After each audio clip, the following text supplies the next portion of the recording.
স্বামীর মানিব্যাগে অন্য একটি মেয়ের পাসপোর্ট সাইজ ছবি খুঁজে পেল দীক্ষা। তাও মেয়েটাই তারই আপন ছোট বোন। দীক্ষা থমকে গেল। শিশিরের মানিব্যাগে তো তার ছবি রাখা ছিল, সেখানে ট্রিনার ছবি এলো কোথা থেকে? একটা ছবিই বা কই? দীক্ষা উল্টে পাল্টে ভেতরটা খুঁজে দেখলো নেই, তার ছবি নেই। এর মানে কি? দীক্ষার মাথাটা চক্কর দিয়ে ওঠে। সে তড়িয়ে ঘুরি করে ওয়ার্ড্রপটা ধরে নিজেকে সামলানোর চেষ্টা করে। প্রেগনেন্সির সময় ট্রিনা এই বাড়িতে আসার পর থেকে শিশির কেমন যেন বদলে যেতে লাগলো। এতদিন দ্বিধাদ্বন্দ্বে থাকলেও আজ দীক্ষা শতভাগ তাই মনে করলো। একসময় যে মানুষটা অফিস থেকে ফিরেই তার কাছে ছুটে আসতো, সেই শিশির এখন আর আগের মতো নেই। অথচ একসময় ঠিক উল্টো ছিল সব কিছু। শিশির ছিল এমন একজন মানুষ যার যত্নে দীক্ষা নিজেকে পৃথিবীর সবচেয়ে ভাগ্যবতী নিয়ে মনে করত। সকালে অফিসে যাওয়ার আগে 1 কাপ দুধ গরম করে দেওয়া ছিল তার রোজকার রুটিন। দীক্ষা যদি ঘুমিয়ে থাকতো, চুপচাপ বিছানার পাশে রেখে যেত সে। গ্লাসের নিচে চাপা দেওয়া থাকতো মিষ্টি কোনো চিরকুট। দুপুরে অফিসের হাজারটা ব্যস্ততার ভিড়েও মেসেজ আসতো তার নাম্বার থেকে। খেয়েছিস তো? আর সন্ধ্যাবেলা ফিরেই এক দৌড়ে এসে দীক্ষার কোলে মাথা এলিয়ে দিয়ে বলতো, সারাদিন আমার মনের ভেতর এত দৌড়াদৌড়ি করিস, তোর বাবা তো করে না? সাপ্তাহিক ছুটির দিনে দুজন মিলে হাঁটতে যেত ওদের বাসার কাছের লেক পাড়ে। কত দুষ্টুমি করতো তখন। দীক্ষার ব্যাগ নিজের কাঁধে নিয়ে মেয়েদের মতো হেঁটে চলার ভঙ্গি দেখিয়ে তাকে হাসাতো। ফুচকা কম্পিটিশন করতো। এক সময় মুড়ি মাখা খেতে খেতে গল্প করতো। 10 টাকার বাদাম কিনতে ভুল হতো না কখনো। ফিরবার পথে ক্লান্ত দীক্ষার হাতে তুলে দিত একটি টকটকে লাল গোলাপ। সে গোলাপের পাপড়িতে নিজের অধর ছুঁয়ে ফিসফিস করে বলতো, ভালোবাসি মহারানী। দীক্ষার চোখের কোণে পানি জমতো তখন। নিজেকে পৃথিবীর সবচেয়ে ভাগ্যবতী নারী মনে হতো। শত ব্যস্ততার ভিড়েও অন্তত একদিন কোথাও না কোথাও বেরোতো তারা। কখনো সিনেমা, কখনো চায়ের দোকান, কখনো বা শুধু ছাদের উপরে বসে তারার গল্প করা। মাসে একদিনের রেস্টুরেন্টে খেতে যাওয়া ছিল ওদের অলিখিত নিয়ম। দীক্ষা নতুন কিছু ট্রাই করতো আর শিশির কেবল তাকিয়ে থাকতো তার দিকে। দীক্ষার মুখে হাসি ফুটলেই তার পেট ভরে যেত যেন। তাদের প্রেমের গল্প কম লড়াইয়ের নয়। কলেজে প্রথম দেখা, তারপর বন্ধুত্ব, ধীরে ধীরে প্রেম। দীক্ষার বাবা মেনে নেয়নি প্রথমে। শিশিরের সংসার ছোট হলেও চাকরি, নতুন ভবিষ্যৎ অনিশ্চিত। কিন্তু শিশির হাল ছাড়েনি। রাতের পর রাত দাঁড়িয়ে থেকেছে দীক্ষার বাসার সামনের রাস্তায়, শুধু একবার দেখা পাওয়ার আশায়। একদিন হঠাৎ বৃষ্টিতে ভিজে ভিজে বলেছিল, তুই যদি না আসিস আমি জীবনটা ছেড়ে দেবো দীক্ষা। সেই সাহস, সেই ভালোবাসায় শেষে জয়ী হয়েছিল।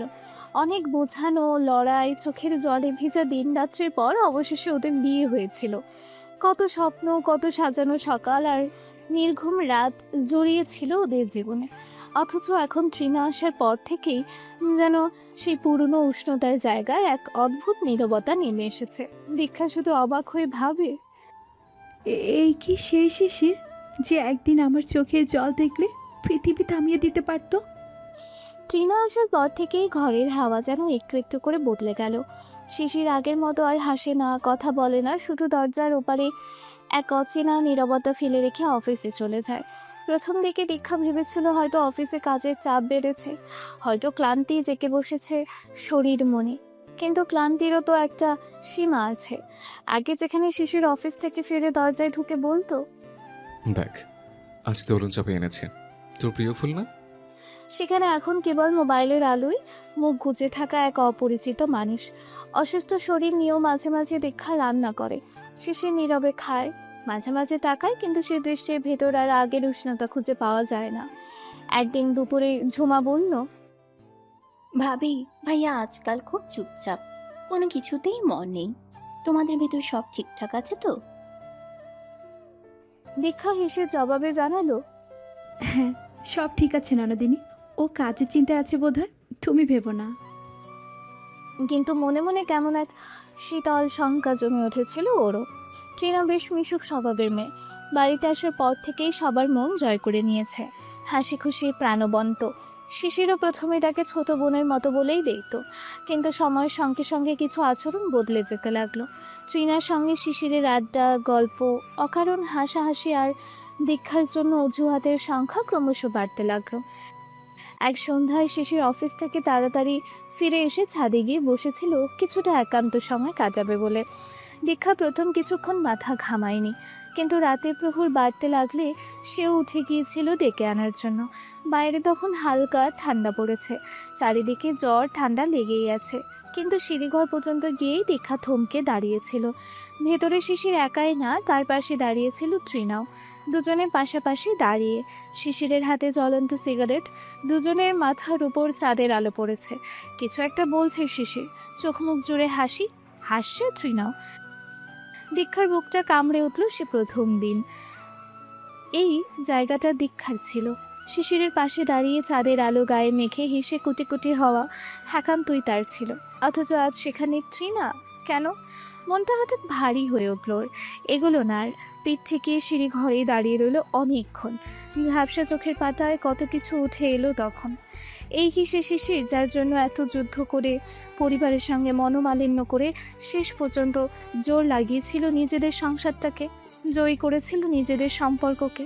শিশির বলতো, তুই মরে গেলেও তোর পিছু ছাড়তে পারবো না রে মহারানী। সময় সব বদলে দেয়, শেষ পর্যন্ত শিশিরকেও বদলে দিয়েছে। তবে কি তাকে নিয়ে শিশিরের যত অনুভূতি তাও বদলে গেছে? দেখার হঠাৎ মাথা ঘুরে ওঠে, চোখের সামনে সব অন্ধকার হয়ে আসে, দুনিয়াটা নড়ে ওঠে। অস্ফুট স্বরে সে বার কয়েক শিশির শিশির বলে ডাকলো ঠিক, কিন্তু সেই ডাক শিশিরের হৃদয়েও গিয়ে কড়া নাড়তে পারল না। শিশির তৃণার দুষ্টু মিষ্টি গল্পের ভেতর ডুবে গিয়েছে তখন।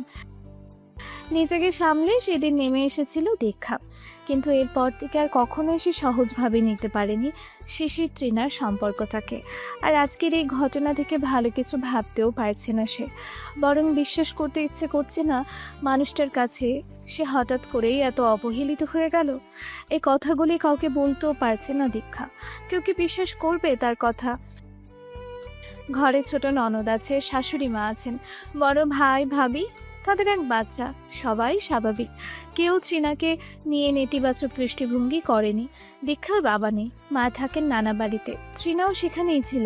স্কুল শেষ করে কলেজে উঠেছে এবছর, তাই শহরে এসেছে ভালো কলেজে পড়বে বলে। যেহেতু দীক্ষা ছাড়া এই শহরে আর কেউই চেনা পরিচিত নেই, তাই এই বাড়িতেই উঠতে হয়েছে তাকে, এবং তাতে দীক্ষার শ্বশুর বাড়ির কেউই নেতিবাচক আচরণ করেনি, বরং সবাই খুব সাপোর্ট করেছেন। দীক্ষা কিছুতেই ভেবে পাচ্ছে না কিভাবে এই ব্যাপার নিয়ে খোলা মনে শিশিরের সঙ্গে কথা বলা যায়। বুকের ভেতর চেপে রেখে নিজের এই নিঃশ্বাস আটকে আসছে কেবল। ছাদে উঠেছে দীক্ষা। ওদের এই বাড়ির ছাদটা বেশ সুন্দর, বাড়িওয়ালার ভেতর শৌখিন ভাব রয়েছে। হরেক রকমের ফুলের গাছ দিয়ে চারপাশ ঘেরাও করে দিয়েছে। এসে দাঁড়ালে মনটা ফুরফুর লাগে। সারা বছরই কোনো না কোনো ফুল ফুটে থাকেই। তার চেয়েও বিস্ময়কর ব্যাপার, ইট পাথরের এই নগরে ছাদের ওপর শিউলিতলা। দীক্ষা প্রথম যেদিন দেখেছিল সে অবাক না হয়ে পারেনি। সিমেন্ট দিয়ে বাঁধানো, তার উপর একটি শিউলি গাছ, বেশ ঝাঁক ধরে বড় হয়েছে। যখন ফুল দেয় ভোরবেলা এলে মুগ্ধ হয়ে তাকিয়ে থাকতে ইচ্ছে করে। এখন যেহেতু ফুলের সিজন না, তবুও দীক্ষা গিয়ে শিউলিতলার নিচে বসলো। ঘরের ভেতর আজকাল দম বন্ধ লাগে। শর্মিলা উঠে এলো একটু পরে কাপড় গুছিয়ে নিতে। এসে দেখলো দীক্ষা চুপ করে বসে রয়েছে। শর্মিলা এগিয়ে গিয়ে ওর পাশে বসে বলল, শরীরটা খারাপ লাগছে নাকি? দীক্ষা ঠোঁটে এক চিলতে হাসি ফোটালো। না ভাবি, ঠিক আছে। এমন দেখাচ্ছে কেন চোখ মুখ? রাতে ঘুম হয় না? হয়তো। শর্মিলা একটু দোনোমনো করেই বলল। তুমি কিছু মনে না করলে একটা কথা বলি। দীক্ষা জবাব না দিয়ে তাকিয়ে রইল। কণ্ঠ নামিয়ে নিল শর্মিলা, সচেতনভাবে বলল, আমার কেন যেন কিছু একটা অদ্ভুত লাগছে দীক্ষা। তুমি আমার বয়সে ছোট, বোনের মতোই। তাছাড়া তোমার এই অবস্থা, সেই জন্য বলছি। তুমি কিন্তু পারতে তোমার বোনকে হোস্টেল কিংবা অন্য কোথাও ব্যবস্থা করে দিতে, তাই না? কেন যে ওকে এই বাড়িতে? দীক্ষা চোখ গোল গোল করে তাকিয়ে রইল। অস্বস্তিতে কাটা হয়ে উঠল শর্মিলার বুকের ভেতরটা। না মানে ও আছে তাতে আমার আপত্তি কিসের? এই বাড়িতে কে থাকবে না থাকবে তার সিদ্ধান্ত তো আমি নেব না। কিন্তু আমার কেন যেন ভালো লাগছে না। আজ সকালেও তুমি ঘুমিয়েছিলে, দেখলাম শিশিরকে চা বানিয়ে দিচ্ছিল তৃণা, তাড়াহুড়ো করছিল। আমি বাবুর খিচুড়ি বসিয়েছিলাম চুলোয়, আমাকে বলে কিনা চুলো খালি করে দিতে। শিশিরের দেরি হচ্ছে, কেমন যেন গিন্নি গিন্নি ভাব। আমার এমনিই মনে হলো, তাই তোমাকে জানালাম। শর্মিলা ব্যস্ত ভঙ্গিতে উঠে দাঁড়ালো, গলার স্বর আরো নিচু করেই বলল, এই সময় এমনিতেই পুরুষ মানুষের ছোকছোকানি বেড়ে যায়, ঘরে তো পায় না, তাই তারা বাইরে। দীক্ষার বুকের ভেতর দামামা বাজছে, যেন ধরাস ধরাস করছে হৃৎপিণ্ড। ওর চোখ জোড়ে দেখেই বুঝে শর্মিলার কথা বাড়ালো না। দ্রুত হাতে কাপড়গুলো দড়ি থেকে তুলে নিয়ে গিয়ে নিচে নেমে এলো। আসবার আগে শুকনো মুখে দীক্ষাকেও নেমে আসতে বললো তাড়াতাড়ি। তবে দীক্ষা এর পরেও অনেকটা সময় একা একা বসে রইল পা ঝুলিয়ে। দু চোখ বেয়ে টপ টপ করতে থাকা নোনা জলের ধারা ভিজিয়ে দিতে লাগলো তার গাল, থুতনি, চিবুক। শিশিরের আজ ফিরতে দেরি হচ্ছে। অন্যদিন এতক্ষণে চলে এলেও আজ তার রিকশার দেখা মিলছে না। তৃণার অস্থির লাগছে। আগামীকাল থেকেই তার কলেজের ফার্স্ট টার্ম এক্সাম, কিন্তু পড়ার টেবিলে কিছুতেই মন বসাতে পারছে না। বারবার ছুটে গিয়ে ব্যালকনির গ্রিল ধরছে, রাস্তার চোখ বোলাচ্ছে। এই বুঝি দেখা যাবে ঘামে ভিজে জবজবে হয়ে নেমে আসছে শিশির রিকশা থেকে। দীক্ষা ডাইনিং টেবিলের ওখানে দাঁড়িয়ে পানি পান করছিল। সেই অবস্থাতেই ট্রিনার এই ছোটাছুটি দেখল। কারণটা বুঝতে মোটেই বেগ পোহাতে হলো না তাকে। দীক্ষা ব্যালকনিতে এলো। কাউকে খুঁজছিস? ট্রিনা চমকে উঠে গলায় বলল, না আপা। ঘুরে দীক্ষার মুখোমুখি দাঁড়ালো। তাহলে এত অস্থির অস্থির করছিস কেন? ট্রিনা ছোট করে বলল, এমনি। এমনিই না, কারণ কি তাই বল। আগামীকাল পরীক্ষা তো আপা, সেই কারণেই। তাহলে পড়তে না বসে এখানে কি করছিস? ট্রিনা কোনো জবাব দিতে পারল না। দীক্ষা বলল, যা গিয়ে পড়তে বস। আর শোন একটা কথা, মায়ের কিন্তু তোকে নিয়ে অনেক আশা, কথাটা মনে রাখিস। দীক্ষার কণ্ঠস্বর শব্দ শোনালো। ট্রিনা চলে গেল নীরবে। দীক্ষা গ্রিল ধরে দাঁড়াতেই দেখলো শিশিরের রিকশা এসে থেমেছে। আগে যখন তাদের জীবন এমন নীরব নিটল ছিল না, চঞ্চলতা ছিল, উষ্ণতা ছিল, স্পষ্ট ভাষায় প্রেম ছিল, তখন প্রায় সময় দীক্ষা রেডি হয়ে থাকতো। শিশিরের রিকশা দেখলে নিচে নেমে যেত সুরসুর করে। শিশির এক ভ্রু উঁচিয়ে বলতো, কি চাই মহারানীর? দীক্ষা দুহাত ভাঁজ করে ঠোঁট ভেঙে আহ্লাদি স্বরেই জানাতো, চল না একটু হেঁটে আসি এদিক ওদিক, জানি তুই অনেক ক্লান্ত, তাও 10 মিনিট প্লিজ।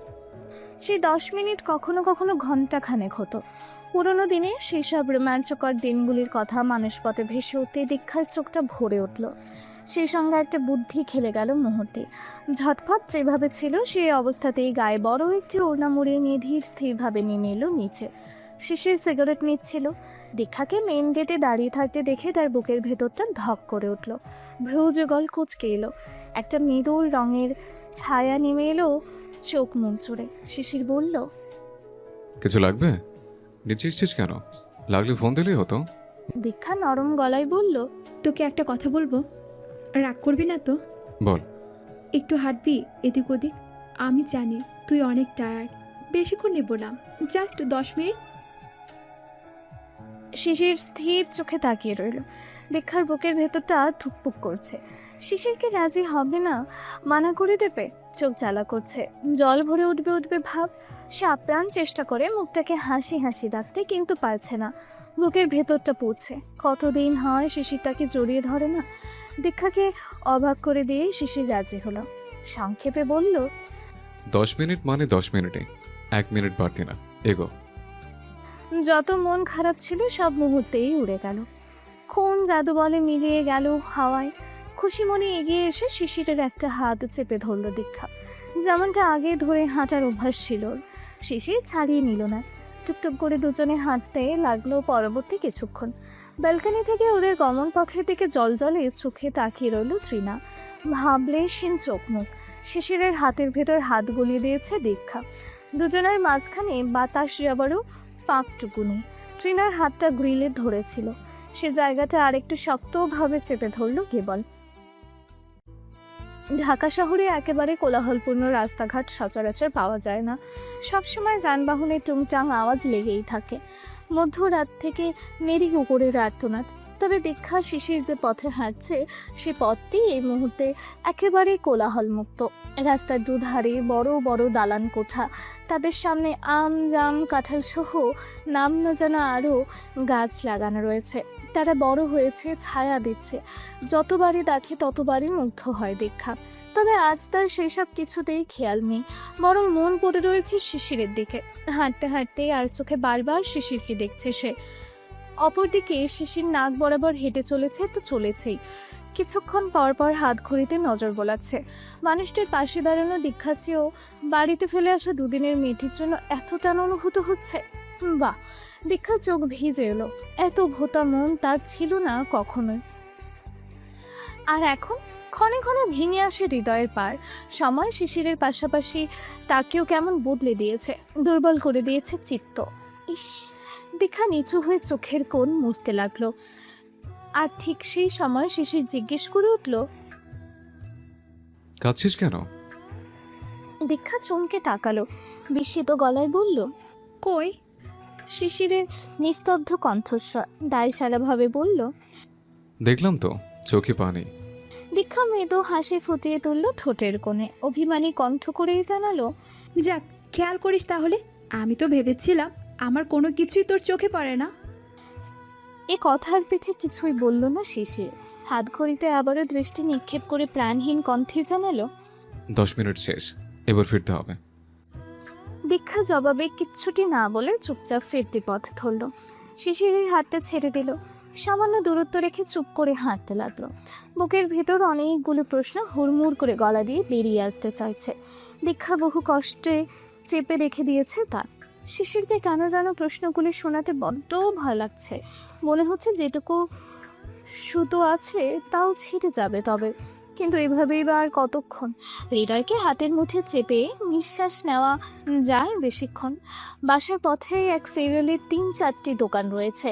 সে দোকানের সামনে দিয়ে যাওয়ার সময় হঠাৎ করে থমকে দাঁড়ালো শিশির।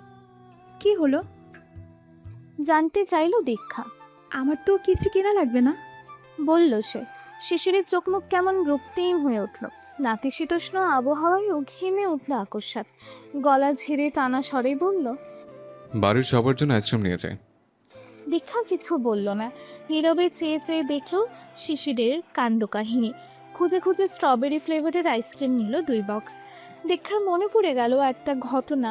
তখন তার বিয়ে হয়নি, তৃণা ছোট, সম্ভব 6 বা 7-এ পড়ে। বড় মামা শহর থেকে সবার জন্য ভালো মানের বক্স আইসক্রিম নিয়ে গিয়েছিলেন। যেতে যেতে আইসক্রিমগুলো পানি। মা সেই বক্সগুলো ফ্রিজে রেখে কড়া গলায় বলেছিল, 4 ঘন্টা পর পাবি। তার আগে কেউ যদি ফ্রিজে হাত দেয় তার খবর আছে। দীক্ষা হাত দেয়নি। আইসক্রিম খাওয়া নিয়ে কোনো কালেই তার চূড়ান্ত রকমের ইচ্ছা বা অনিচ্ছা ছিল না। কিন্তু তৃণা বরাবরই চঞ্চল। সেই 4 ঘন্টা অপেক্ষা করতে তার প্রাণ ওষ্ঠাগত প্রায়। কত শতবার ফ্রিজের চারপাশে চক্কর কেটেছিল।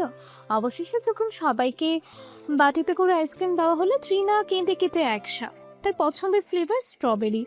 সে কোনো কালে বড় মামাই খাইয়েছিলেন একদিন, সেই থেকে মুখে লেগে আছে। অথচ মামা এনেছিলেন চকলেট। সবাই খেলেও তৃণা খায়নি। শেষ পর্যন্ত মামা ওর জন্য অনেক কষ্ট করে স্ট্রবেরি ফ্লেভারের ললি জোগাড় করেছিলেন। ঘটনা এই মুহূর্তে কেন মনে পড়ল দীক্ষা জানে না, কেবল জানে তার হৃদয়ের ভেতর একটা কিছু নাড়া দিয়ে গেছে। ঝড়ের আগে আকাশ যেমন থম ধরে যায়, ঠিক তেমনই থম ধরে আছে মন বাড়ির প্রকৃতি। ঝড় উঠবে, দীক্ষা বুঝতে পারছে। সে ঝড়ে সংসার নামক সম্পর্কটির খুঁটি মজবুত থাকে নাকি ভেঙে গুড়িয়ে ভেসে চলে যায়, তাই এখন দেখবার বিষয়। কলিং বেল বাজাতেই দরজা খুলে দিল তৃণা, যেন সে দরজার ওপাশেই দাঁড়িয়ে অপেক্ষা করছিল তাদের ফিরে আসার। শিশিরের সঙ্গে চোখাচোখি হতেই দুজনের চোখ জোড়া সামান্য জলজলে হয়ে উঠল। দীক্ষার দৃষ্টি এড়িয়ে গেল না। নীরবে ভেতরে প্রবেশ করলো সে। ঝুমাও পড়া রেখে উঠে এসেছে। শিশিরের হাত থেকে প্যাকেটটি নিতে নিতে বলল, কি এনেছিস ভাইয়া? শিশির সোফায় বসেছে ততক্ষণে, ওখান থেকেই বলল, সবার জন্য আইসক্রিম, সবাইকে ডাক। এসবের ভেতরে দীক্ষা ধীর পায়ে নিজের রুমের দিকে এগোতে তৃণা চাপা স্বরে বলল, কই যাচ্ছিস আপা? আইসক্রিম খাবি না? দীক্ষা তাকালো। সেই তাকানোতে কি ছিল তৃণা জানে না, কেবল তার বুকের ভেতরটা ধক করে উঠল। দীক্ষা একবারও শিশিরের দিকে তাকালো না, কেবল শীতল গলায় ভরাট কণ্ঠে উত্তর দিল, স্ট্রবেরি ফ্লেভার আমার পছন্দ না, আর এই অবস্থা আমি আইসক্রিমও খেতে পারবো না। তোর জন্য এনেছে, তুই খা। দীক্ষা ভেতরে চলে গেল। তৃণা অপ্রস্তুত ভঙ্গিতে একবার চাইল শিশিরের দিকে। শিশির চোখের ইশারায় তাকে আশ্বস্ত করে নিজের দিকে ডাকল। যাবে না করেও তৃণা এগিয়ে গেল। জড়সড় হয়ে শিশিরের পাশে গিয়ে দাঁড়ালো সে। শিশির পূর্ণ দৃষ্টিতে তৃণাকে লক্ষ্য করলো। এই মেয়েটা কেমন যেন মাত্র কদিনেই খুব কাছের হয়ে উঠেছে, এমনটাই লাগে শিশিরের কাছে। যেমনটা দীক্ষা ছিল একসময়, চঞ্চল মেজাজি, খানিকটা খেয়ালিও বটে।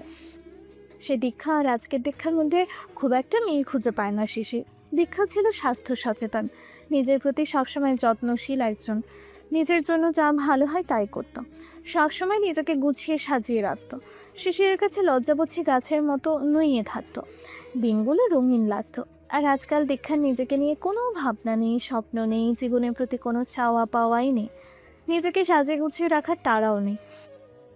কেমন স্বাধীন পানির মতো হয়ে গেছে জীবনটা। সেই জীবনে তৃণা এসে হঠাৎ করেই আবার রং ঢালতে শুরু করলো। সকালবেলায় পাখির কিচিরমিচিরের মতো তৃণার খলখলে হাসিতে ঘুম ভাঙে তার। যখন আশেপাশে থাকে সারাক্ষণ মাতিয়ে রাখে চারপাশে থাকা সবাইকে। তাকে দেখলেই শত মন খারাপেও হাসি পেয়ে যায় শিশিরের। এমনকি যখন অফিসে প্রচণ্ড কাজের ভিড়ে ব্যস্ত সময় পার করতে থাকে সে, তখনও তৃণার করা কিছু কিছু পাগলামি মনে পড়ে হো হো শব্দে হেসে ফেলে শিশির। একে শুধু ওই ভালো লাগা নাকি তার চাইতেও বেশি কিছু? শিশির এদিন খুব চিন্তাই হোকে, নিজেকে নিয়ে, দীক্ষাকে নিয়ে। সে আসতে চলেছে তাকে নিয়েও। আপনি কি কোনো কিছু নিয়ে চিন্তিত? ঠোঁট ভেঙে জিজ্ঞেস করে তৃণা। শিশির চিন্তার গতিপথে লাগাম টেনে ধরে উত্তর দিল, না, একটু কাজে টেনশন আর কি। অফিস থেকে যখন বের হন তখন কাগজটাকে যেমন অফিসেই ফেলে আসেন, সেভাবে টেনশনটাকেও ফেলে আসার চেষ্টা করুন। বাড়িতে আসবেন রিল্যাক্স মাথা নিয়ে, বুঝেছেন? হঠাৎ করে দুষ্ট বুদ্ধির উদয় হলো শিশিরের মগজে। সে ঠোঁট চেপে ধরে দুষ্টমির গলায় বলল, না বুঝলে কি আবার বুঝিয়ে দেবো নাকি? তৃণাও অল্প বিস্তর হাসি ফুটিয়ে তুলল। কেউ যদি বুঝতে চায় কিছু তবে তাকে বোঝাতে রাজি আছে। শিশির অপলক চোখে তাকিয়ে রইল। সে চাহনিতে কেঁপে ওঠে তৃণার কিশোরী হৃদয়। বাড়ির সবাই চলে এসেছে ততক্ষণে। শর্মিলার আসতে একটু দেরিই হলো। বাবুটা ছোট, ঘুমাবে করে কাঁদছিল এতক্ষণ। তাকে শান্ত করে তবেই আসতে হলো। সে এসে বসতে বসতে আশেপাশে দীক্ষাকে খুঁজল। শিশিরের এক পাশে তৃণা, আর এক পাশে ঝুমা। তিনজন মিলে গুটুর গুটুর করে কি যেন গল্প করছে আর চাপা হাসি হাসছে। তাই দেখে শর্মিলা একটু খারাপই লাগলো। কোথায় সেই সময়টা বউটাকে 2 মিনিট আলাদা দেবে তা না। শর্মিলার ইচ্ছা করলো এক্ষুনি এই মুহূর্তে তৃণা নামক বেয়াদব মেয়েটাকে চাপকে ধরে বাসা থেকে বের করে দেয়। কিন্তু যেখানে দীক্ষাই চুপ সেখানে তার কিছু করার আছে? শর্মিলা বড় অসন্তুষ্ট মনেই 1 চামচ আইসক্রিম মুখে দিল। ঘর অন্ধকার করে কপালের ওপর হাত চেপে রেখে শুয়ে আছে দীক্ষা। 2 চোখের কার্নিশ ঘেঁষে পানি গড়িয়ে বালিশের অনেকখানি ভিজে গেছে এতক্ষণে। ডাইনিং রুম থেকে সবার হাসি ঠাট্টার আওয়াজ আসছে কম বেশি। সবচেয়ে বেশি আওয়াজ পাওয়া যাচ্ছে ট্রিনার। একটু পরপরই সে হো হো করে হেসে উঠছে। সেই হাসি বিষের মতো কানে বাজছে দীক্ষার। বুকের ভেতরটা মোচড় দিয়ে উঠল, অবিরাম ধারায় পানি গড়িয়ে চলেছে তা। একটা সময় ছিল 1 ফোঁটা পানি তার চোখ দিয়ে ঝরে পড়ার আগে শিশির তা আঙুলের ডগায় তুলে নিত। তারপর কপট রাগী কণ্ঠেই বলতো, কাঁদছিস কেন? মরে গেছে? তাই শুনে ঠোঁট উল্টে আহ্লাদি হয়ে আরও কেঁদে ফেলতো দীক্ষা। তখন সব ভুলে শিশির বুক টেনে নিত, সরি বলতো, মাফ চাইতো, কখনো কষ্ট দেবে না সে প্রমিসও করতো। আর বলতো, সেদিন তুই কাঁদবি যেদিন আমি থাকবো না। তার আগ অবধি নো কান্নাকাটি, নো চোখের পানি ফেলাফেলি, আন্ডারস্ট্যান্ড? সত্যি তো আজ দীক্ষার কান্নায় বাদ নেই।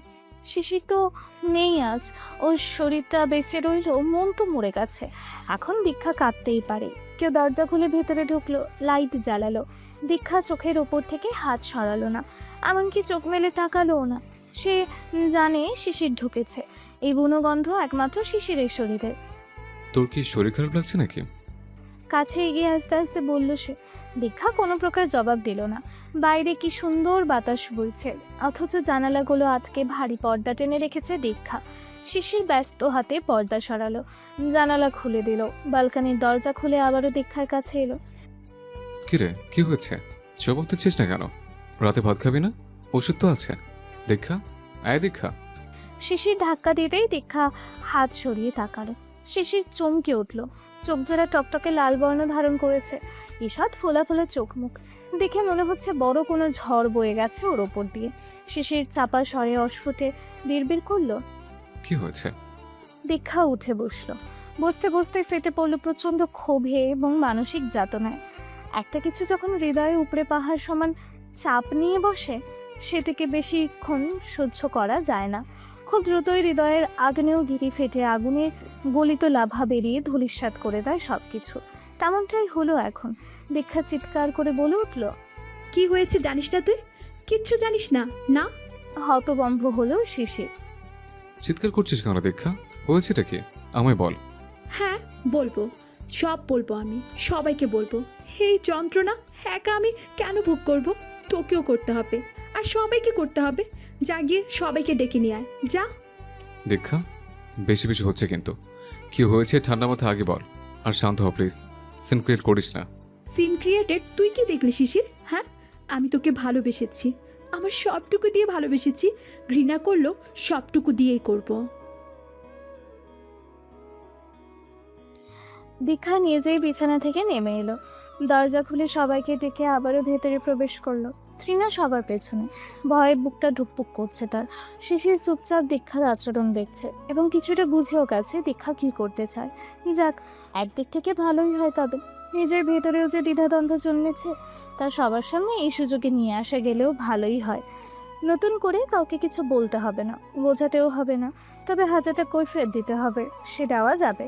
শিশির মনে মনে শক্তও রইল, চোখ দিয়ে একবার তৃণাকে দেখে নিল। মেয়েটা ভয় পাচ্ছে। শিশির মনে মনে বলল, তোমার কোনো ভয় নেই, আমি আছি। তারপর তাকালো দীক্ষার দিকে। দীক্ষা সবাইকে উদ্দেশ্য করে বলল, আপনাদের সবার সামনে আমি ওকে একটা প্রশ্ন করতে চাই। ও যা বলবে সবাইকে সাক্ষী রেখে বলবে। শিশিরের মা ভেতরে ঢুকতে ঢুকতে অবাক গলায় বললেন, কি হয়েছে ছোট বৌমা, তুমি এমন করছো কেন? ঢুকলো শর্মিলাও। করার যথেষ্ট কারণ আছে আম্মা, তাই করছে। এটা আরো আগেই করা উচিত ছিল। আমি তোমার কথা বুঝতেছি না বড় বৌমা, ও তো কাঁপতেছে, ওকে ধরো। শর্মিলা দীক্ষাকে এক হাত দিয়ে চেপে ধরল। দীক্ষা টালমাটাল অবস্থা থেকেই অশ্রুসিক্ত নয়নে শিশিরের দিকে তাকিয়ে বলল, তুই তো আমাকে ভালোবেসে বিয়ে করেছিলি, তাই না? কথা দিয়েছিলি সারা জীবন আমাকে এই ভালোবাসা দিয়ে মুড়িয়ে রাখবি। অনেক ঝই ঝামেলা ঝড় ঝঞ্ঝা শেষে তোকে আমি বিয়ে করেছি, তাই না? তাহলে সেই সব কিছু আজ মূল্যহীন হয়ে গেল কেন? ভালোবাসা হারিয়ে গেল কেন? আমার চেয়ে আমার বোন তোর কাছে দামি হয়ে গেল কেন? হ্যাঁ, তোর মানিব্যাগে আমার ছবির বদলে তৃণার ছবি কেন? কেন শিশির, কেন? সবগুলোর কেনর উত্তর দিবি তুই, আজ সবার সামনে দিবি। উপস্থিত সকলের মাথাতে বাজ পড়ল যেন। সবার চোখ জোড়া ঘুরে গিয়ে পড়ল তৃণার ওপর, আর তারপর শিশিরের ওপর। একমাত্র শর্মিলাই চমকালো না। সে তো আগে থেকেই আঁচ করতে পেরেছিল এমন কিছু হবে। যাক, অবশেষে দীক্ষা ধৈর্যের বাঁধ ভেঙে বিষয়টাকে সামনে নিয়ে এসেছে। তৃণা এমনিতেই জড়সড় হয়েছিল, এবার প্রায় গুটিয়ে গেল। পারছে না ফ্ল্যাট থেকে এক দৌড় দিয়ে বাইরে কোথাও বেরিয়ে যেতে। কারো দিকেই চোখ তুলে তাকানোর সাহস নেই তার, বিশেষ করে শিশিরের মায়ের দিকে। এই মানুষটা দীক্ষাকে বড় পছন্দ করেন। জবাব দে শিশির, একদম চুপ করে থাকবি না। আজকে তোর উত্তর দিতেই হবে। আমি একা একা এই যন্ত্রণা বয়ে বেড়াবো কেন? হ্যাঁ, ভালো তো একা আমি বাসিনি, বিয়ে তো আমি একা করিনি, সংসার তো একা আমার না, তাহলে সব কিছুর ভোগ আমার একা বহাতে হবে কেন? বল বল তুই। দীক্ষা কাঁদছে, পাগলের মতোই কাঁদছে। তাকে দেখে সুস্থ স্বাভাবিক মানুষ বলে মনে হচ্ছে না এই মুহূর্তে। শর্মিলা কোনোভাবে ধরে রেখেছে, 5 মাস চলছে ওর। এই অবস্থায় সামান্য এদিক ওদিক পড়ে ব্যথা পেলে সেটা মোটেও ফল ভালো হবে না। দীক্ষার কান্না দেখে তারও কান্না পেয়ে যাচ্ছে। দীক্ষার অসহায়ত্ব আজ তার হৃদয়ও নাড়িয়ে দিচ্ছে। সেও শিশিরের দিকে তাকিয়ে কঠিন গলায় বলল, কি হলো, জবাব দাও না কেন? এসব কি বলছে দীক্ষা? উত্তর দাও। শিশিরের মা নিশ্চুপে কেবল হতভম্ব মুখে ছেলের দিকে চেয়ে রয়েছেন এই মুহূর্তে। কি বলবেন বুঝতে পারছেন না। অপরদিকে যাকে নিয়ে এত কাণ্ড সে শিশির একবারেই শান্ত ও স্বাভাবিক, বিন্দুমাত্র বিচলতা নেই তার মধ্যে। হঠাৎ শিশির এগিয়ে গেল, দরজার ওপাশে থরথরিয়ে কাঁপতে থাকা তৃণার একটা হাত ধরে তাকেও ঘরের ভেতর নিয়ে এলো। দীক্ষা, শর্মিলা, শিশিরের মা, ঝুমা প্রত্যেকে তার দিকে তাকিয়ে। শিশির কেবলমাত্র দীক্ষার চোখে চোখ রেখে স্পষ্ট কণ্ঠে বলল, ওকে আমি পছন্দ করি দীক্ষা। যদি সুযোগ হয় ওকে নিয়ে নতুন করে জীবনটা সাজাতে চাই। আর কিছু শুনতে চাস? শিশির, প্রেশার বাড়িও না মা, আমি শুধু আমার মনের কথাটাই বলছি। দীক্ষাকে আমি ভালোবেসে বিয়ে করেছি ঠিকই, কিন্তু ও কি আমার প্রেমিকা থেকে স্ত্রী হতে পেরেছে? একজন স্বামী তার স্ত্রীর কাছ থেকে কিরকম আচরণ প্রত্যাশা করে ও কি তা জানে? ও সবসময় আমাদের সম্পর্কটাকে সে আগের বন্ধুত্ব ভেবে এগিয়ে গেছে। অথচ আমার অফিসের কলিগদের দেখেছে, আমার বন্ধুদের দেখেছে, তাদের ওয়াইফ কতটা সম্মান করে, তাদের শ্রদ্ধা দেখায়, ভয় পায়। এসবই তো চায় একজন পুরুষ, তাই না? অথচ দীক্ষা কেবল তুই তুই তুই। তাছাড়াও বিয়ের পর একদম চেঞ্জ, নিজের প্রতি যত্ন নিতেও ভুলে গেছে জানো। সবসময় এলোমেলোভাবে যেমন তেমন হয়ে থাকে, নিজের লাইফের প্রতি নো ডেডিকেশন, নো ইম্পর্টেন্স। আমি এই দীক্ষাকে তো চাইনি, তবু মানিয়ে গেছে, দিনের পর দিন নিজেকে বুঝিয়ে গেছে। বাট আই এম সরি, একটা মাত্র জীবন আম্মু, সেটাকে এভাবে নষ্ট করে ফেলতে পারবো না। হা হয়ে গেল দীক্ষা, কাঁদতেও ভুলে গেল যেন। এসব শিশির বলছেটা কি? এই তুচ্ছ কারণে সে পরিবর্তন হয়ে যাবে, ভালোবাসা বদলে যাবে, অন্য কারো প্রতি মন আসবে? ভালোবাসা তবে এতই ঠুনকো, এতই সহজ? শিশির ফের বলে উঠল, আমি একজন বউ চাই আম্মু, বন্ধু না, প্রেমিকা না। এসব বিয়ের আগ পর্যন্তই ভালো লাগে, তারপর আর লাগে না। এখন এমন একজনকে চাই যার ভেতর আমার জন্য সম্মান থাকবে, শ্রদ্ধা থাকবে।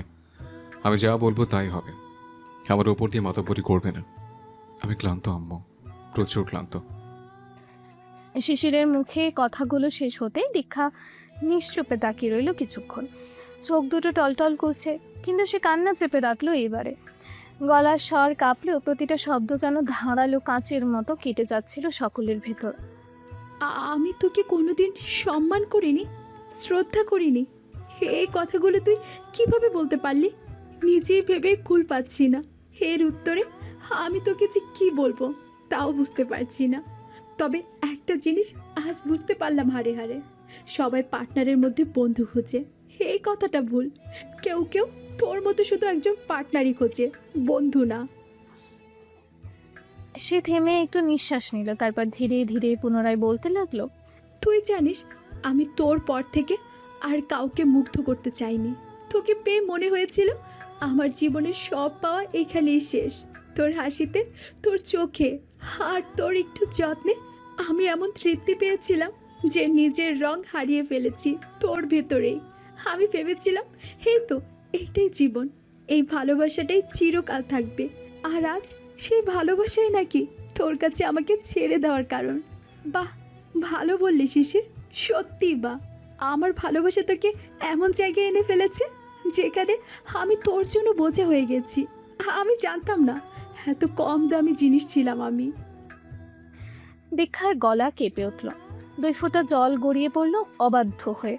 সে হাতের উল্টো পিঠে তা মুছে নিয়ে স্থির কণ্ঠে বলল, তুই যা ঠিক ভাবছিস কর, কিন্তু আজ থেকে মনে রাখবি একটা কথা, আমি কোনোদিন তোকে হারাতে চাইনি, বরং তুই নিজেকে আমার থেকে সরিয়ে নিয়েছিস। কেউ কিচ্ছু বলল না, সবাই চুপ। এমনকি শিশিরও মৌনতাকেই গ্রহণ করেছে। দীক্ষা বেরিয়ে যেতে চাইল, এই ঘরে ওর দম বন্ধ হয়ে আসছে। তবে বেরোনোর মুখে তৃণার মুখোমুখি হতে হলো তাকে। তৃণা চোখ তুলে তাকাচ্ছেই না। কি সুন্দর অভিনয়, বাহ! দীক্ষা ঠোঁটের কোণে এক চিলতে হাসি ফুটে উঠল। মা সব সময় বলতো তার ছোট মেয়েটা চঞ্চল হলেও মনের দিক দিয়ে সাদা, প্যাঁচ বোঝে না, অভিনয় কি জানে না।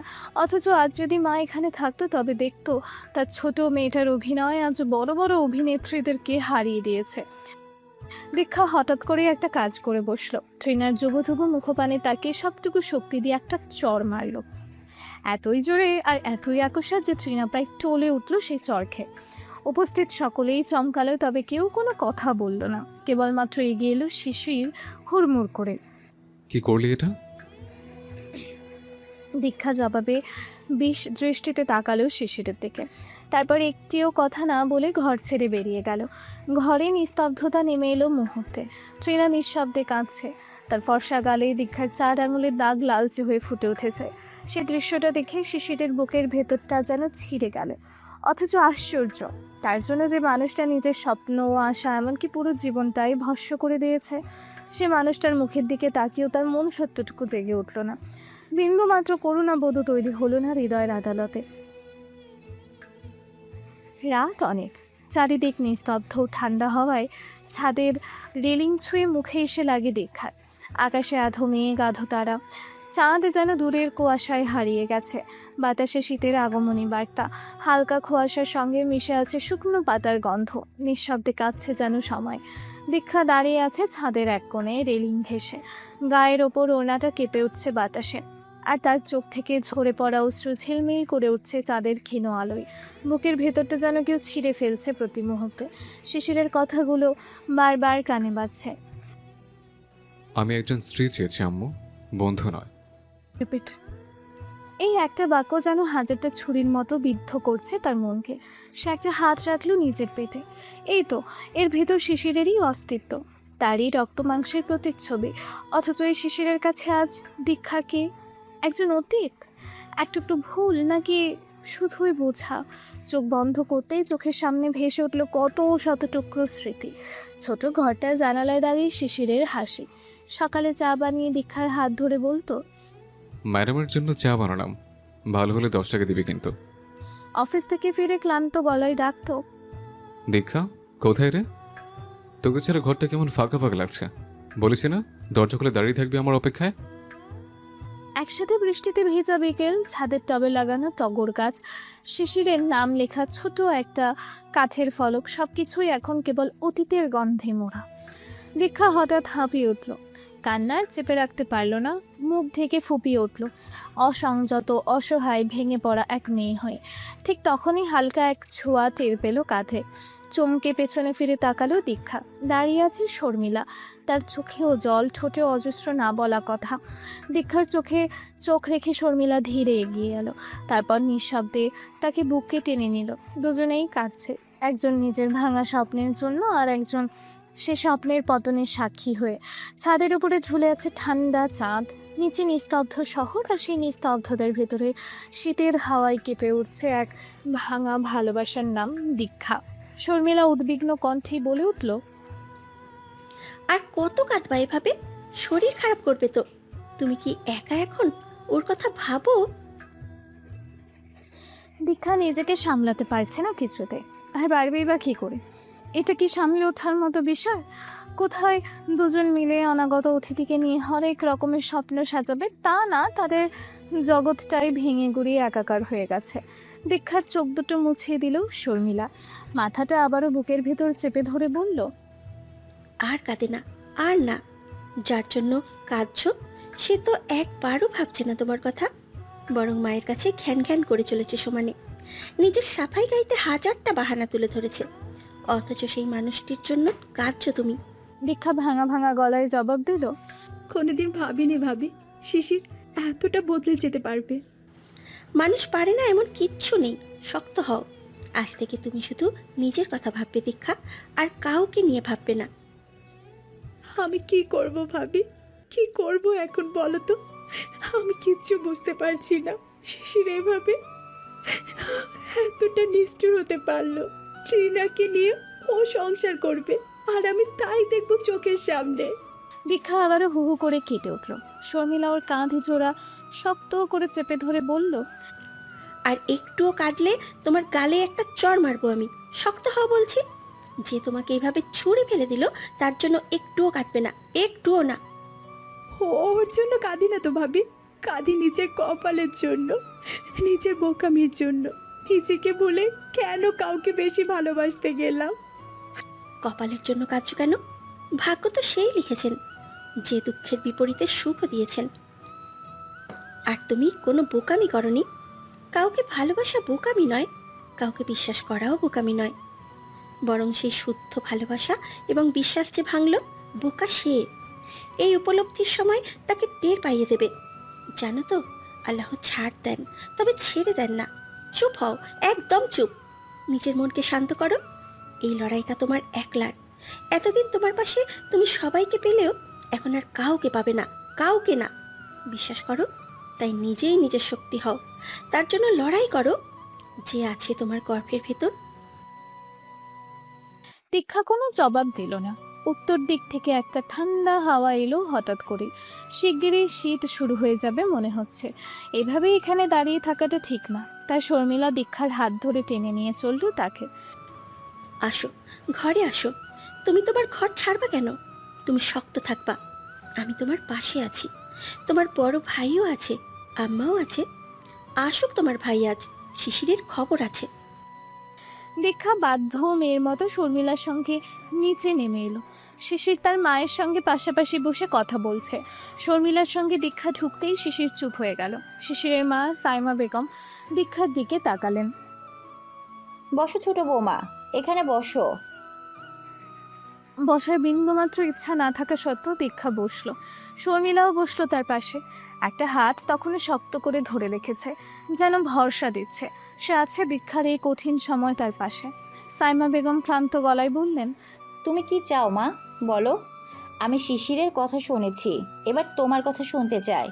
দীক্ষা ভ্রু কুঁচকে বলল, কি চাইবো? আমার চাওয়ার কি আছে? তোমার মতামত নেই কেন? শিশির তো ওর তরফ থেকে যা বলার বলেছে, এবার তুমি বলবে। জীবনটা তোমাদের দুজনের। আমাদের দুজনের আর রইল কই? জীবনটা ওর আর তৃণার। আমি তৃণাকে এই পরিবারের মেহমান হিসাবে মানি, একজন সদস্য হিসাবে না। সদস্য হিসাবে তোমাকেই মেনে নিয়েছিলাম মা, তাই না? দীক্ষা কিছু বলল না। শিশিরের রাগ সে তার শাশুড়ির ওপর ঝাড়ছে, অথচ এই ভদ্রমহিলার কোনো দোষ নেই এখানে। তিনি আবারও বললেন, আমি তোমার মনের অবস্থা বুঝতেছি, কিন্তু যা বলার বা সিদ্ধান্ত নেওয়ার তা এখনই আলোচনা করা উচিত। তোমার শ্বশুর যদি আজ জীবিত থাকতেন, হয়তো এরকম পরিস্থিতি হতো না। আমার ব্যর্থতা, আমি আমার ছেলেকে মানুষের মতন মানুষ বানাতে পারিনি, কিন্তু সঠিক সিদ্ধান্ত নিতে পারবো আশা করি। আমার জ্ঞান বুদ্ধি এখনো ফুরিয়ে যায়নি। তবে তার আগে আমি তোমার কথা শুনতে চাই, তুমি কি চাও? দীক্ষা শিশিরের দিকে এক নজর তাকালো। শিশির তাকিয়ে রয়েছে অন্য দিকে। চোখে মুখে দারুণ অন্ধকার, কপালের চামড়ায় ভাঁজ সৃষ্টি হয়েছে। বিরক্তি ভাব স্পষ্ট। দীক্ষা চোখ ফিরিয়ে নিল। ওই মুখ দেখলে বুকের ভেতরটা নতুন করে ভাঙতে শুরু করে। বিশ্বাস করতে কষ্ট হয় এই মানুষটার প্রতি তার অধিকার বোধ নড়ে উঠেছে। হয়তো একটা সময় আসবে যখন এই মানুষটার প্রতি তার আর কোনো অধিকার থাকবে না। কিন্তু ভালোবাসা, মায়া, সেটা কি ইরেজার দিয়ে ঘষে তুলে ফেলা যায়? ছোট করে একটা নিঃশ্বাস ফেলল দীক্ষা। শাশুড়ির দিকে তাকিয়ে বলল, ও কি চায়? শিশির সাইরা বেগম ছেলের দিকে বিতৃষ্ণা নিয়ে তাকালেন। কি আর চাইবে? পাপ করেও তো তোর মন ভরেনি। 16 কণা এবার পূর্ণ করতে চাইছে। তোমার ওই অসভ্য বোনকে আমার বাড়ির সদস্য বানাতে চাইছে। এই কি ওর ফাইনাল সিদ্ধান্ত আম্মা? এটা ফাইনাল হোক বা না হোক, তোর সঙ্গে আমি আর থাকতে চাচ্ছি না। অবশ্য থাকতে পারছি না, এবং আই হোপ তুই জোর করে আমার ঘরে সিনবাদের ভূতের মতো জোরে না থেকে নিজের বন্দোবস্ত করার কথা ভাববি। কথাগুলো বলল শিশির। দীক্ষা মোটেই অবাক হলো না। এতক্ষণে যা হয়েছে কিংবা হচ্ছে এরপর আর জীবনের কোনো কিছুতেই সে অবাক হবে বলে মনে হয় না। কেবল ঠান্ডা স্বরেই বলে উঠল, আমি তোর ঘাড়ে সিন্দাবাদের ভূতের মতো চেপে বসবো, এই ভাবলি? তা নয় তো কি, পেটের বাচ্চাটাকে দিয়ে হয়তো ইমোশনাল ব্ল্যাকমেলও করবি, কিন্তু এসব কোনোটাতেই লাভ হবে না। হঠাৎ করে শিশিরের গলার স্বর স্বাভাবিকের চেয়েও শান্ত করে বলল, টাকা পয়সা নিয়ে ভাবিস না, তোর দেনমোহরের বাদ বাকি 1 লক্ষ টাকা আমি দিয়ে দেব, আর বেবির খরচ বাবদ প্রতি মাসে। শেষ করার আগেই দীক্ষা একটা অদ্ভুত কাণ্ড করে বসল। পায়ে স্লিপার পরেছিল, সেটা খুলে সজোরে শিশিরের দিকে ছুঁড়ে মারল। শিশির হকচকে উঠল।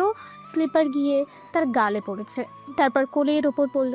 প্রথম কয়েক সেকেন্ড ব্যাপারটা কি ঘটলো বুঝতে সময় লাগলো তার। তারপর পরই রাগে ফেটে পড়ল শিশির। কোল থেকে স্লিপার জুতাটি আছাড় দিয়ে ফেললো ফ্লোরে। উঠে দাঁড়িয়ে বিক্ষুব্ধ স্বরে বলল, তুই আমার গায়ে জুতা মারলি? দীক্ষাও উঠে দাঁড়ালো।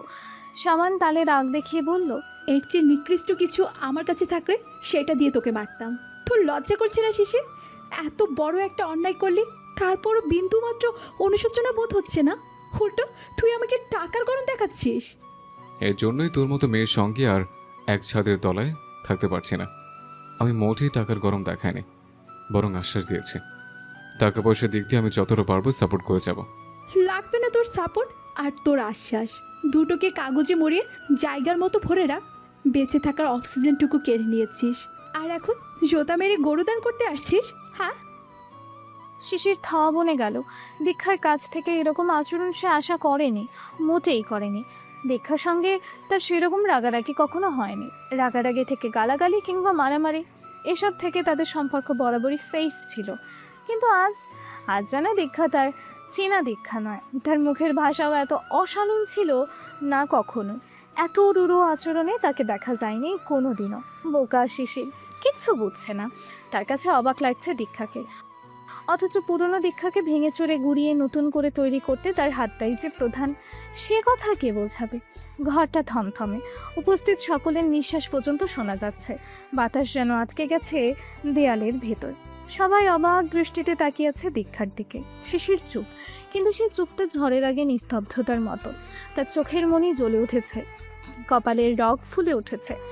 দীক্ষার বুক ওঠা নামা করছে দ্রুত, চোখ লাল, ঠোঁট কাঁপছে, মুখে জমে থাকা কান্না আর রাগ একসঙ্গে মিশে গেছে এক মুহূর্তে। শিশির ঠান্ডা গলায় বলল, তাই বুঝি আমাকে অপমান করবে, আমার গায়ে জুতা মারবে? দীক্ষা হেসে উঠল, একটা কর্কশ ব্যথা ভরা হাসি। অপমান?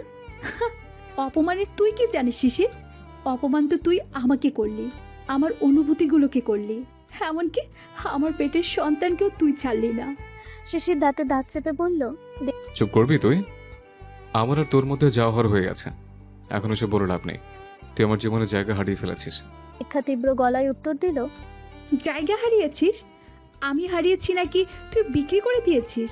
তুই নিজের শরীরের মতো মনকেও ভাড়ায় তুলে দিয়েছিস তৃণার কাছে। শিশির এক পা এগিয়ে এলো, গলা ভারী হয়ে উঠল। মুখ সামলাস দীক্ষা, যা খুশি বলিস না। কেন? তুই যখন যা খুশি করিস তখন আমি মুখ বন্ধ রাখবো? আমার গর্ভে তোর সন্তান, আর তুই অন্য কারো চোখে চোখ রেখে সংসারের স্বপ্ন দেখিস? এই, লজ্জা তোর হয় না?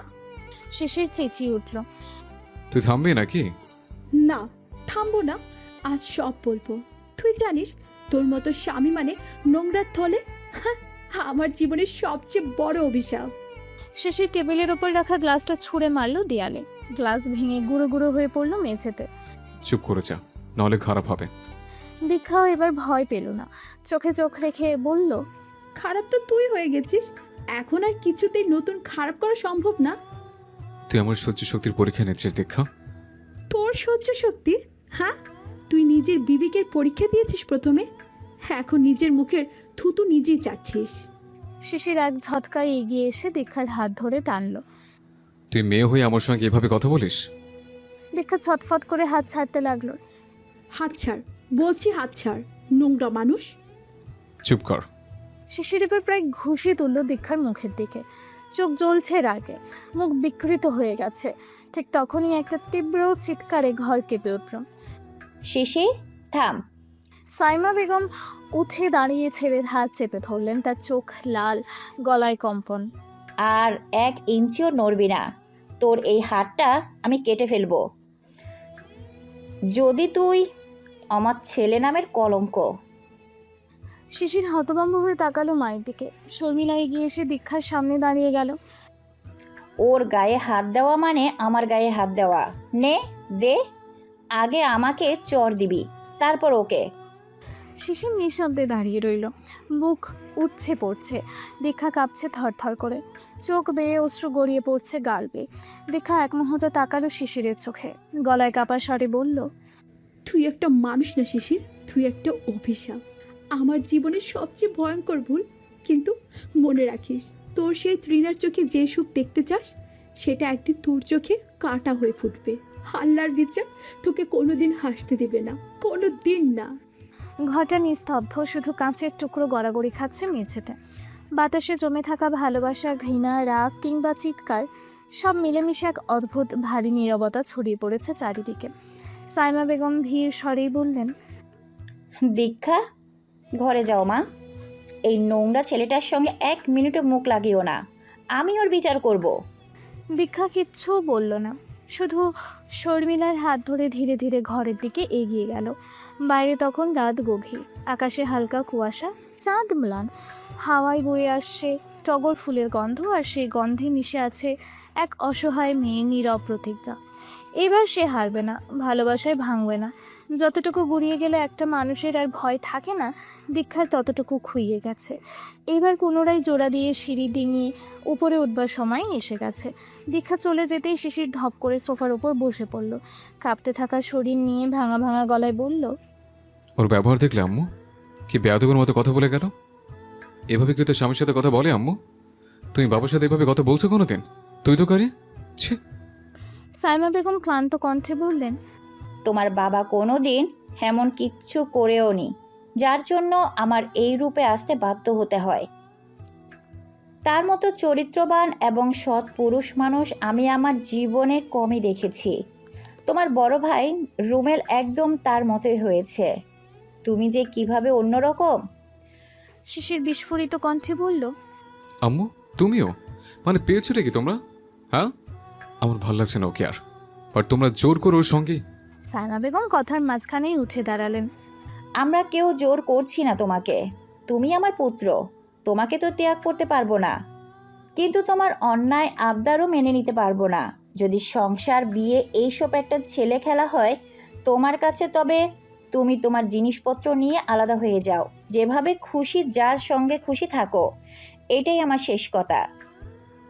আম্মু, সাইমা বেগম শুনলেন না আর, গমগমে স্বরে কথাগুলো বলে চলে গেলেন নিজের ঘরের দিকে। বয়স হয়েছে তার, ক্লান্ত লাগে আজকাল ভীষণ, অল্পতেই হাঁপ ধরে যায়। এরকম একটা সময় এসে কি ঝড় শুরু হলো তার সংসারে। আর যদি মানুষটা তার পাশে থাকতেন, নিশ্চয়ই সব ঠিক করে দিতেন। মানুষটা নরম সরম হলেও ছিল দারুণ বুদ্ধিমান, অথচ তারই ঔরসজাত সন্তান কিনা এমন নিকৃষ্ট পশুর মতো। সাইমা বেগমের বুক চিরে একটা দীর্ঘশ্বাস বের হয়ে এলো নীরবে। মাথাটা বিছানার হেডবোর্ডে ঠেকিয়ে পাগলের মতো কেঁদে চলেছে দীক্ষা, চোখ জোড়া সিলিংয়ের দিকে। ঝুলে থাকা ফ্যানটা যতবার দৃষ্টিসীমানার ভিতরে চলে আসে, ততবারই একটা কথা মনে হচ্ছে দীক্ষায়, মৃত্যুর কষ্ট কি এর চেয়েও বেশি কষ্টকর? কিছুতেই মানতে পারছে না জীবনের এই মোড়। একদিকে তার ভালোবাসা, অপরদিকে তার বোন। কি করে হয় এমন পরিণতির জন্য তার জীবনটাই বিধাতা বেছে নিল শেষমেশ? শিশিরকে ছাড়া বাঁচতে কতটা কষ্ট হবে তিনি তো জানেন। শর্মিলা হাত গুটিয়ে অসহায়ের মতো চেয়ে চেয়ে দেখছে শুধু। সেই বা কী করবে, কোন ভাষায় সান্ত্বনা দেবে? যা হয়েছে বা হচ্ছে তা কি কোনো নারীর পক্ষে আদৌ সহ্যকর? তাও কিনা এরকম অবস্থায়। এই মুহূর্তে মানসিকভাবে এত ধকল নেওয়াটাও ঠিক হচ্ছে না। শরীর এবং সন্তান দুজনের ওপরেই এর প্রভাব পড়বে। সেটা শর্মিলা বুঝতে পারলেও কোন মুখে দীক্ষাকে কাঁদতে বারণ করবে? রুমেলটা যে কবে আসবে পাশে পেলেই একটু ভরসা পেত শর্মিলা। ট্রিনা ভীত নয়নে ঘরের ভেতর ঢোকে ধীর পায়। সে চলে যেতে চায়। এই ফ্ল্যাটে আপাতত তার থাকাটা উচিত হবে না। সবাই তার বিপরীতে। শর্মিলা ট্রিনাকে দেখা মাত্র কটমট করে বলে উঠল, তুমি এখানে কি চাও? দীক্ষা চোখ মেলে তাকালো। ট্রিনা মিয়ে যাওয়া কণ্ঠে বলল, আমি চলে যাব আপার কাছে। এখানে তোমার কোনো আপাটাপা নেই, যাও ঘর থেকে, বের হও। শর্মিলা নিজের রাগ সংবরণ করতে পারছে না। ট্রিনা ঘুরে দাঁড়ালো চলে যাওয়ার জন্য। দীক্ষা ঠিক তখনই তাকে ডেকে উঠল, আয়, ভেতরে আয়।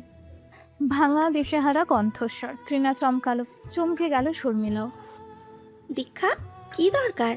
ওর সাথে আমার কয়টা কথা আছে ভাবি, না বলতে পারলে শান্তি পাবো না। তুই ভেতরে আয়। আর কিছু বলল না শর্মিলা, থম ধরে বসে রইল অন্যদিক চেয়ে। ট্রিনা পায়ে পায়ে এগিয়ে এলো, থুতনির সঙ্গে বুক মিশিয়ে রেখেছে, হাবভাবে ভদ্রতার চূড়ান্ত। শর্মিলার এত রাগ হলো দেখে সে উঠে দাঁড়ালো এবং গদগদ পায়ে হেঁটে বেরিয়ে গেল। এসব আধিক্যতা তার একদমই সহ্য হচ্ছে না। বোনের ঘর সংসার ভাসিয়ে দিয়ে এখন আলগা দরদ দেখাতে এসেছে। মনে মনে ভয়াবহ দুটো গালিও কষল শর্মিলা। দীক্ষা ইশারায় ওকে বসতে বলল। ট্রিনা বসলো না, দাঁড়িয়ে কাট গলায় বলল, আমি চলে যাচ্ছি আপা। ট্রিনা যেন দারুণ বিস্মিত হয়েছে, এমন ভাব করে বলল, কোথায় যাবে? জানি না, তবে এখানে আর এক মুহূর্ত থাকতে ইচ্ছে করছে না। হো মা, শ্বশুরবাড়ি খারাপ হোক ভালো হোক সেখানেই তো থাকতে হয়। যাওয়ার হলে আমি যাব, তুই কেন যাবি? এটা তো তোর হবু শ্বশুরবাড়ি। ট্রিনা জবাবে কিছু বলতে পারল না। ফ্যালফ্যাল দৃষ্টিতে তাকিয়ে রইল বোনের দিকে। দীক্ষা হঠাৎ শক্ত কণ্ঠেই বলল, বস। ট্রিনা বসলো। তোর মনে আছে ছোট থেকে মা আমার জন্য যাই আনতো সেটা 2 পিস করে আনতো, কারণ তুই তোর নিজের জামা কাপড়ের চেয়েও বেশি আমার জিনিস পরতে ভালোবাসতি। আমার কাজে লুকিয়ে চোখে লাগাতি। তোর জন্য একটা লিপস্টিকও আমি শান্তিতে ইউজ করতে পারতাম না। জামা জুতো থেকে শুরু করে ব্যাগ কিংবা লেখার খাতা সব নিয়ে তোর কাড়াকাড়ি করাটা অভ্যাস হয়ে দাঁড়িয়েছিল। কি মনে আছে তো এসব নাকি? ট্রিনা আলগোছে মাথা কাত করে হ্যাঁ জানালো। দীক্ষা বলল, এই নিয়ে মায়ের কাছেও কম মার খেতি না। বড় মামাও তোকে সব সময় অনেক বোঝাতো কারো জিনিস নিয়ে কাড়াকাড়ি করতে নেই, তাতে সে কষ্ট পায়। মনে আছে না? এবারেও ঘাড় কাত করে হ্যাঁ জানালো ট্রিনা। কিন্তু আমি কোনোদিন তোকে কিছু বলতাম? ট্রিনা কিছুই বলল না। দীক্ষা বলে চলে, আমি আরও মাকে বড় মামাকে সব সময় বুঝাতাম, তুই ছোট মানুষ, এত কি বুঝিস? আমায় পছন্দ করিস তাই আমার সব কিছুকেই পছন্দ করিস। থাক না, সামান্য জামা কাপড় জুতোই তো। কিন্তু সেই সময় যদি কল্পনা তো বুঝতে পারতাম তোর এই অভ্যাস একসময় এতটাই বদভ্যাসে পরিণত হবে যে আমার সব নিতে নিতে সংসারটাও নিয়ে নিবি। তাহলে বিশ্বাস কর, মাকে বলতাম আরও মারো, মামাকে বলতাম আরও বোঝাও। ওর জানা দরকার কেউ যখন কারো পছন্দের বা অভ্যস্ত জিনিসে ভাগ বসাতে চায় তখন বুকের ভেতর কতটা রক্তক্ষরণ হয়। দীক্ষা এগিয়ে এসে ট্রিনার 2 কাঁধ চেপে ধরে ঝাঁকাতে ঝাঁকাতে বলতে লাগলো, জানিস কেমন লাগে? হ্যাঁ জানিস, তোর হাত যদি ছুরি দিয়ে কেটে দে রক্তক্ষরণ হবে না? হ্যাঁ, ব্যথা পাবি না? এর চেয়েও বেশি রক্তক্ষরণ হয় বুকের ভেতর, এর চেয়েও বেশি ব্যথা লাগে হৃদয়। তুই তো কটা জায়গায় মলমের প্রলেপ লাগাতে পারবি, আমি আমার হৃদয়ের করবোটা কি? হ্যাঁ বল, বল কি করব, উত্তর দে। ট্রিনা হতবম্ব চোখে তাকিয়ে আছে। দীক্ষা ধীরে ধীরে ফুঁসে উঠছে। আবারও একটা চট দিয়ে বসতে পারে ভেবে ট্রিনা সরে যাওয়ার চেষ্টা করলো। আপা তুই ছাড় আমাকে, আমার কথা শোনা গে, শান্ত আপা। শান্ত হব?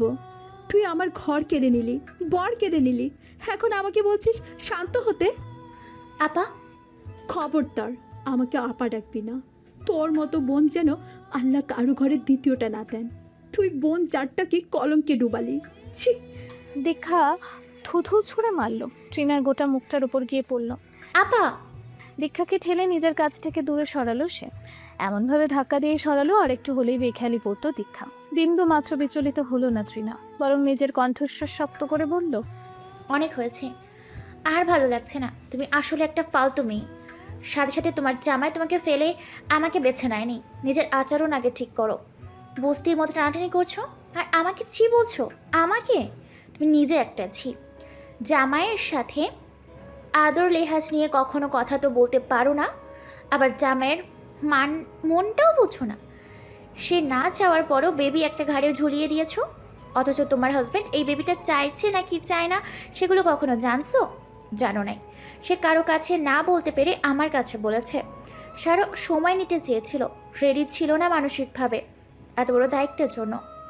সে চেয়েছিল তুমিও অফিস টফিস করে তার পাশে দাঁড়াও, কিন্তু না, তুমি তো দুনিয়ার সব তার ঘাড়ে দিয়েই নিজে একটা কুমড়া হয়েছো ঘরে বসে বসে। আর সহ্য হলো না দীক্ষার। ঠাস করে চড় দিয়ে বসলো ট্রিনার গালে। ট্রিনাও গাল পাল্টা জবাবে দীক্ষাকে ধাক্কা দিয়ে বসলো। দীক্ষা ট্রিনার চুলের গোছে হাত ঢুকিয়ে হ্যাঁচকা টানে ওকে বিছানা থেকে ফেলে দিতেই ঘরে ঢুকলো শিশির, সাইমা বেগম এবং শর্মিলাও।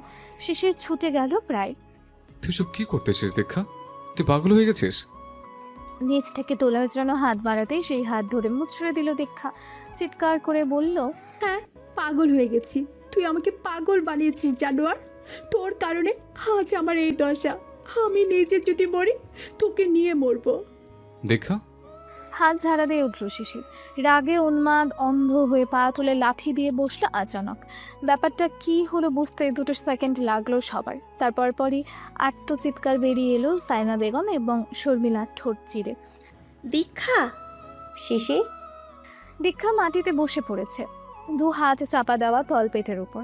চোখে মুখে কি আছে বোঝা বড় দায়। হয়তো অবাক বিষয় নিয়ে দেখছে যার অস্তিত্বকে সে নিজেই শেষ করে ফেললো। রক্ত ভেসে যাচ্ছে ফ্লোরে। দীক্ষার বেবি পিঙ্ক ম্যাক্সি ভিজে খয়েরি বর্ণ ধারণ করেছে। শিশির আহম্মক বনে গেছে তাই দেখে এক মুহূর্তে একটুখানি ক্রোধেই পারে দুনিয়াটাকে ধ্বংস করে দিতে। হাসপাতালের করিডরটা একেবারে নিস্তব্ধ, শুধু মাঝে মাঝে স্ট্রেচার টেনে নিয়ে যাওয়ার শব্দ আর স্যানিটাইজারের হালকা গন্ধ ভাসছে চারপাশে। দীক্ষা সাদা চাদর মুড়ি দিয়ে বিছানায় আধা শোয়া, বুকের ভেতরটা এখনও কাঁপছে ঝড়ের পরের নৌকার মতো করে। মাথার উপর কারো হাতে স্পর্শ পেয়ে ধীরে ধীরে চোখ মেলে তাকালো দীক্ষা। সঙ্গে সঙ্গে এক ফোঁটা পানি গড়িয়ে পড়ল ডান চোখের কার্নিশ ঘেঁষে। সাইমা বেগমের বুকের ভেতরটা মোচড় দিয়ে উঠল। তিনি ধরে আসা গলায় স্নেহ মিশিয়ে জানতে চাইলেন, এখন কি একটু ভালো লাগছে রে মা? দীক্ষা সে কথার জবাব দিতে পারল না। আচানক কিছু একটা মনে হতেই তড়িঘড়ি করে নিজের পেটের ওপর হাত রাখল সে। সাইমা বেগম বললেন, ভালো আছে, কিচ্ছু হয়নি। দীক্ষা চোখ বুঝে নিল। তার অবচেতন মন হয়তো ভেবেছিল ও আর নেই, না থাকলে কি ভালো হতো না। একদিক দিয়ে যেখানে সম্পর্কটারই স্থান নেই সেখানে তো অমূল্যহীন। তৃণাও আজ তাই বলল। শিশির নিজে নিজের সন্তানকে মেরে ফেলতে ওর পেটে লাথি দিল, তবু না হয় বাবা ছাড়া ওকে বড় করবে দীক্ষা। কিন্তু বড় হয়ে বুঝতে শেখার পর যখন বাবার আদরের অভাব বোধে কুণ্ঠিত হয়ে পড়বে তার সন্তান তারই চোখের সামনে, সে আফসোস কি করে মেটাবে সে? দীর্ঘশ্বাস বেরিয়ে এলো তার বুক চিরে। সাইমা বেগম কিছু একটা বলতে নেবেন, এমনি সময় ডাক্তার আর নার্স একত্রে ঢুকলো কেবিনে। সাইমা বেগম উঠে দাঁড়ালেন, দীক্ষাও চোখ মেলল। ডাক্তার বললেন, হ্যালো ইয়াং লেডি, আপনার সেন্স ফিরেছে তাহলে? থ্যাংক গড, আপনার বেবি আর আপনি দুজনেই সুস্থ আছেন, আলহামদুলিল্লাহ। কিন্তু এরকম হলো কি করে? আরও কিছুক্ষণ ব্লাডিং হলে বেবিটাকে রাখা আমাদের জন্য টাফ হয়ে যেত। সাইমা বেগম বললেন। সিঁড়ি থেকে পড়ে। দীক্ষা অবাক চোখে শাশুড়ির দিকে তাকালো। ডাক্তার বললেন, এই সময়ে সিঁড়ি বাইতে গেছেন কোন দুঃখে? যাই হোক, নেক্সট থেকে খুব সাবধানে থাকবেন। ভালোই ব্লাড রিলিজ হয়েছে, তবুও যে ও আছে এটা একটা চমৎকার মিরাক্কেল বলতে গেলে। মেডিসিন যা দিছে নিয়ম মাফিক খাবেন অ্যান্ড কাইন্ডলি ফুল বেড রেস্টে থাকবেন। নো সিঁড়ি বাবা বাউই, আন্ডারস্ট্যান্ড ইয়াং লেডি? দীক্ষা কোনো রকমে মাথা কাত করে হ্যাঁ জানালো। সাইমা বেগম বললেন, ওকে কখন ছাড়বেন ডাক্তার সাহেব? সকালেই ছেড়ে দিছে, সমস্যা নেই। আপনাদের বাসা নাকি কাছেই, সাবধানে নিয়ে যাবেন এবং পুরোপুরি বেড রেস্টে থাকে যেন। জি অবশ্যই। প্রেসক্রিপশন পাদে আরও কিছু ঘচঘচ করে লেখা শেষে ডাক্তার বেরিয়ে গেলেন। দীক্ষার সাথে সাথেই বলে উঠল, আপনি সত্যিটা লুকালেন আম্মা? সাইমা বেগম দীক্ষার শিয়রের কাছে বসলেন, আবারও মাথায় হাত রেখে বললেন, ভুল বুঝিও না মা, এখন আর ঝামেলা বাড়াতে চাইছি না। তুমি আগে সুস্থ হও, তারপর এই ব্যাপারে যা করা যায় করব। শিশিরকে আমি শাস্তি দেব, সেটা আগেও তোমাকে বলেছি। শাস্তি দিলে কি সব অপরাধের ক্ষমা হয়ে যায় আম্মা? তাহলে তুমি কি করতে চাও রে মা? দীক্ষা ক্ষণকালে চুপ থেকে ধীর স্থির কণ্ঠে জানালো, আমি বাসা যাব না, আমাকে মায়ের কাছে পাঠিয়ে দিন। সাইমা বেগম বিস্মিত হয়ে উঠলেন। এটা কি বলছো মা? তুমি কেন বাড়ি ছেড়ে চলে যাবে? কারণ এই বাড়িতে আমার সন্তান সেফ নেই। যখন তখন তার উপর। আজ সে বেঁচে গেছে আল্লাহর দয়ায়, কিন্তু আগামীতে আবার যদি। তাছাড়া আম্মা, আমি এসব আর নিতে পারছি না। আমার মানসিকভাবে একটু স্থির হওয়া প্রয়োজন, ঠান্ডা মাথায় ভাবা প্রয়োজন। আমি কি করব কি করব না, আপনি দয়া করে আমাকে আমার মায়ের কাছে পাঠিয়ে দেওয়ার ব্যবস্থা করুন আম্মা। সাইমা বেগমের চোখ ভিজে উঠল। তিনি জবাবে কিছু বলতে পারছেন না। তার মনে পড়ে গেল সেই দিনটির কথা, যেদিন শিশির প্রথম তাকে জানিয়েছিল দীক্ষার ব্যাপারে। সেদিন ছিল শুক্রবার, জুম্বাবারের নামাজ। রুমেল আগে ভাগেই তৈরি হয়ে গেছে। সাইমা বেগম রান্নাঘরে ব্যস্ততায় সামলাচ্ছেন। এর ভেতরে দেখলেন রুমেল একাই নামাজের জন্য বেরিয়ে যাচ্ছে, সঙ্গে শিশির নেই। সাইমা বেগম শিশিরের ঘরে গেলেন। অবেলায় ছেলে কাঁথা মুড়ি দিয়ে শুয়ে আছে, ভারী পর্দা টানানো, আধো আলো আধো অন্ধকার হয়ে আছে পুরো ঘরটা। এখনো বিছানা ছাড়িসনি? রুমের এই কি হাল? আমার কি 14টা হাত নাকি? তোর বাবার 10টা দাসী দিয়ে গেছে? হ্যাঁ, এত বড় ছেলের এরকম অগোছালো? সাইমা পর্দা সরিয়ে জানালা খুলে দিলেন। সঙ্গে সঙ্গে আলোময় হয়ে উঠল ঘর। এই গরমে কাতা মরিয়ে রাখছিস কেন? উঠ, উঠে গোসলে যা, নামাজ পড়তে যা। নামাজ না পড়লে দুপুরে ভাত নাই।